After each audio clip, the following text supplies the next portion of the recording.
నమస్కారం. కాబట్టి ప్రియులరా, దేవుని యొక్క వాక్యాన్ని మనం జాగ్రత్తగా శ్రద్ధగా నేర్చుకోవాలి. దాని ప్రకారం మన జీవితాన్ని కట్టుకోవాలి. అబద్ధం ఆడటం మానేయడం అసాధ్యమని అనుకునే ఆలోచన సరైంది కాదు. అబద్ధం ఆడుకోకుండా జీవించవచ్చు. ప్రియులరా, అబద్ధం ఆడటం మానేస్తే చాలా పాపాల నుంచి, చాలా అతిక్రమాల నుంచి నువ్వు చాలా సులువుగా విడుదల పొందుతావు.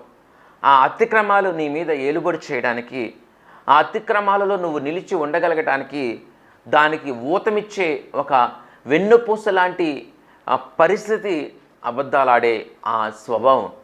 అబద్ధాలాడే ఆ స్వభావాన్నే నువ్వు విడిచిపెట్టాలి అని తీర్మానం తీసుకుంటే ప్రతి అతిక్రమం నుంచి, ప్రతి పాపం నుంచి నీవు బయటికి వచ్చేస్తావు. బయటికి రావాల్సిన పరిస్థితి ఉంటుంది.